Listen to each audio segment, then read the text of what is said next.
Hey, it's another week, another recipe, and today I am satisfying a chocolate craving with a 1925 chocolate whip that is perfect for summertime. Come join me. Hey everyone, welcome back to my kitchen. My name is Courtney Morris and I cook histories, forgotten recipes out of random cookbooks I find and sometimes websites and sometimes submissions from you, which I've actually got a good list going now, so we'll get to those probably sometime this summer, but today I got a new recipe book. So stick around if you're new here. Thank you for joining me. I hope you join the community. I hope you enjoy the video. And if you're coming back for more, my thanks always for the support. And it's good to see you. Drop me a comment so I can say hello again. I love talking to you all. Let's get into the video. Okay, before we start, I got a new phone, which means new camera, but it also means I haven't learned this camera yet. So if something seems wonky or off, it's probably my fault because I don't know what I'm doing with the camera quite yet. So bear with me.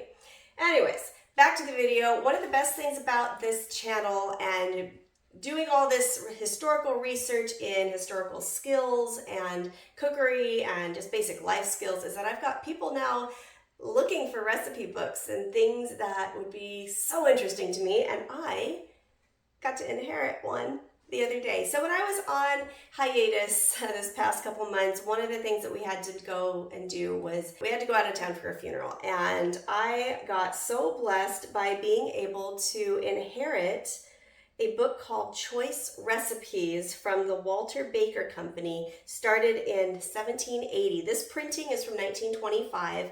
And this was from the basement of my husband's late grandmother. And I feel so special that the family thought of me to be able to have this book. I'm so excited. And it's all chocolate. It's all chocolate recipes. And the reason I'm choosing this today is because A, I wanted to get into it and mess with the recipes. But the other reason mostly is because yesterday was Mother's Day, and in church they handed out just the big Lindt chocolate hazelnut chocolate bars, which are one of my favorites. And by the time we got home, it is like summer here. So by the time I got home, it was kind of melty, so I stuck it in the freezer.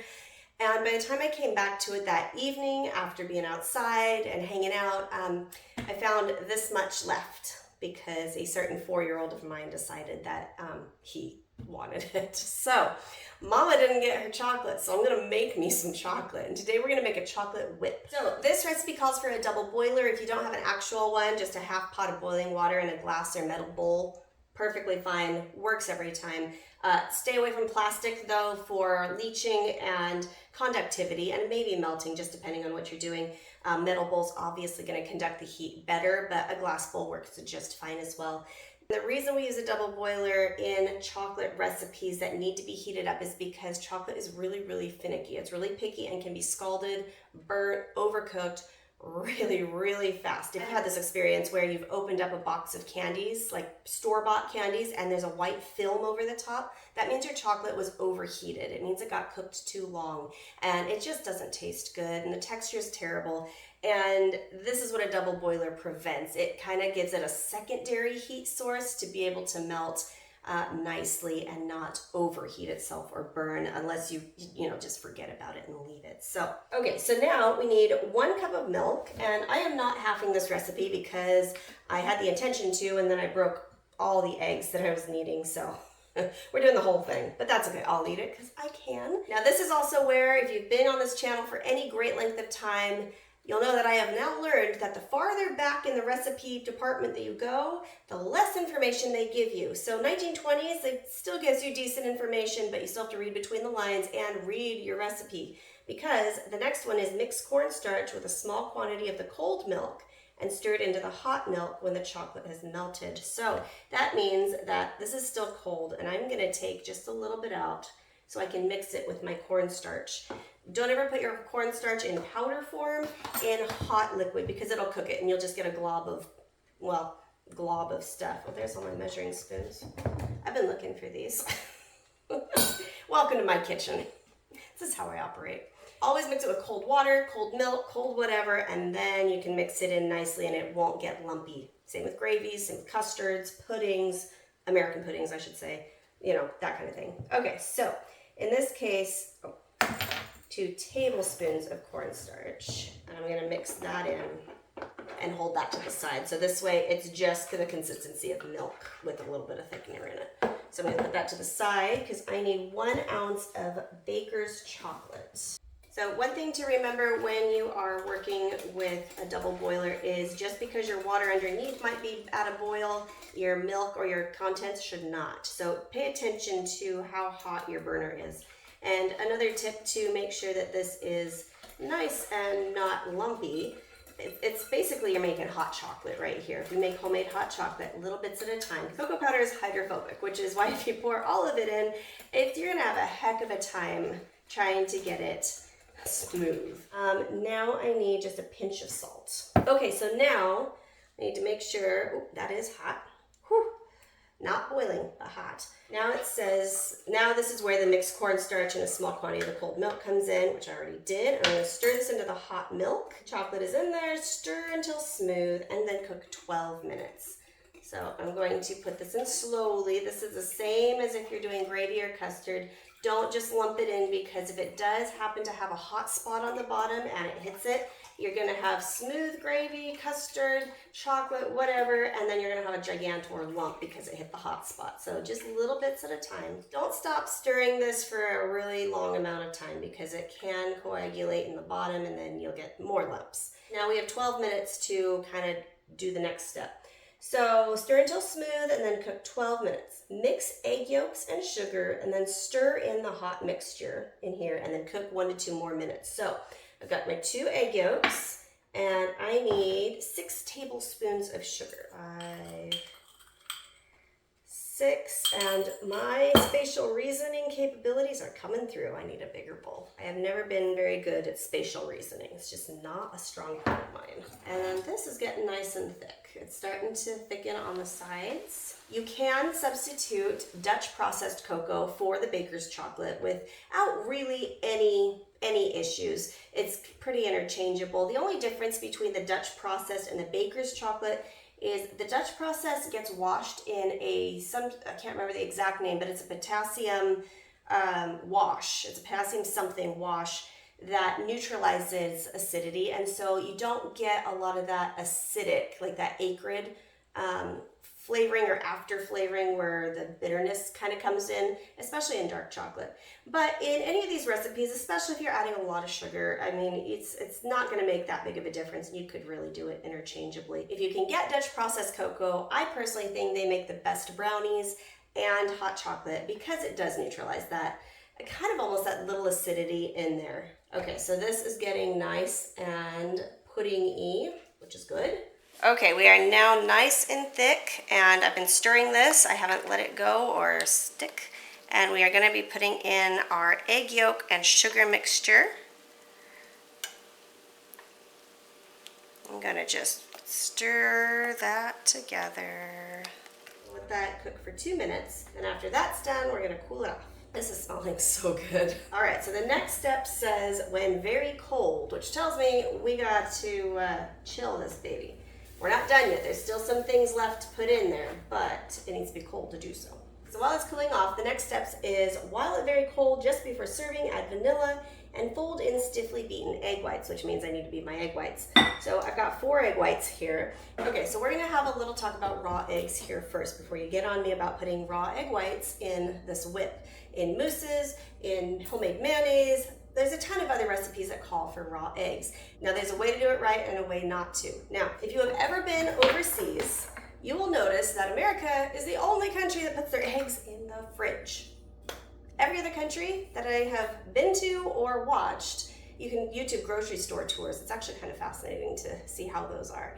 They're on the shelf because they are not washed. Now, if you wash a fresh chicken egg, it washes off that protective covering. You can keep your eggs freshly laid from the chicken on your counter for about a month because it has a lovely airtight seal. The second you take that off, you must put it in the fridge because that's when you're going to start having oxidation, bacteria growth, sweating, and whatnot. Also, if you end up taking that washed egg and putting it back on your counter, it's going to start sweating, and then your risk for salmonella does go up. I think Americans are born and bred to believe that raw eggs will kill you, you will get salmonella, and you will die. But it's not the case. If you know who handled your egg, where your egg came from, that, like, I know for a fact, because I do it, my chicken coop is clean, my chickens are healthy, They're mite-free, and I know that the bloom stays on my eggs until I am ready to use it. You're gonna be fine. If you buy store-bought eggs in America, they're gonna be washed, processed, probably bleached if they're white in some cases, but they've been washed. That protective coating is not there, which is why they're always refrigerated. And I think that has to do with a marketing thing, with people thinking, oh, gross, this is not washed kind of a thing. I don't know, city folk, whatever. If you buy store-bought eggs from this and you know that they have been refrigerated the entire way, all the way up until your fridge to where they have not gotten a sweat on them, then they're probably fine. I personally would home pasteurize if it was from the store-bought, because honestly, I'm not trusting the source from an egg farm over here to make sure that their air-conditioned truck didn't break down in the middle and they didn't do anything. You know, I can trust that the eggs from my coop are fine. But that's up to you. It's completely up to you. Now, 1925, they're not gonna make a big deal about it because a lot of people had chickens back then. There was a lot more rural activity and things came straight from the farm, and people knew that you didn't refrigerate your eggs. I mean, there wasn't refrigerators for a long time. People just had eggs. You just wash them right before you eat them. I like to be as historically accurate as I can. In this case, I get to use my electric mixer because in 1922, KitchenAid developed the first home hand electric mixer. And this is from 1925, so I'm gonna be a modern woman and make this go quicker. And if I was gonna use store-bought eggs, I would use a Swiss meringue recipe, minus any of the additives. But what you do with Swiss meringue is you heat it up to 160, which is the pasteurization point for eggs. And you can still make great meringues. All right, let's see if this is cool. All right, very much cool. Lovely. So now, when very cold just before serving, add vanilla, which is 2 teaspoons. This is pretty close to just a chocolate pudding recipe that instead of the butter, we're gonna add fluff. So I have a feeling this is gonna be a really light, but almost a dark chocolate. Fold in the stiffly beaten egg whites. If you have been anywhere near my channel in the past year or so and you've seen anything that's folded in egg whites, trust me when I say fold it in, don't just mush it. You have to kind of cut it in, otherwise you're gonna lose all that bubble. And if this is a whip kind of means light, so you kind of need to do it a little bit at a time. And that's it. It says pile lightly in a glass dish and serve with lady fingers. All right, so pile lightly in a glass dish. That doesn't look very fancy. Dust off ye old wine glass here. I feel like if I'm gonna be making something like a whip or a mousse dessert, I need to be somewhat fancy. Okay, well, it's a glass of chocolate. Oh, it's actually kind of setting up a little bit. Let's give it a shot.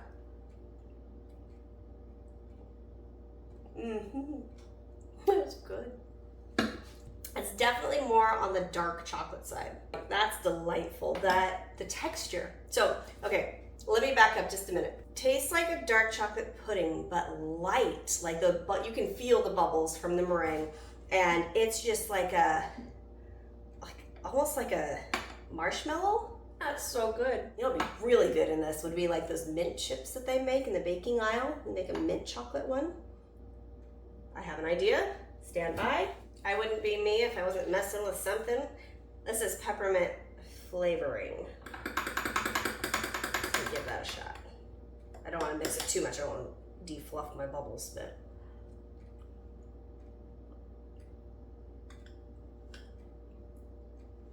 I just made an Andes mint in a glass. Do I recommend this recipe? Yes. Do I recommend it with peppermint extract?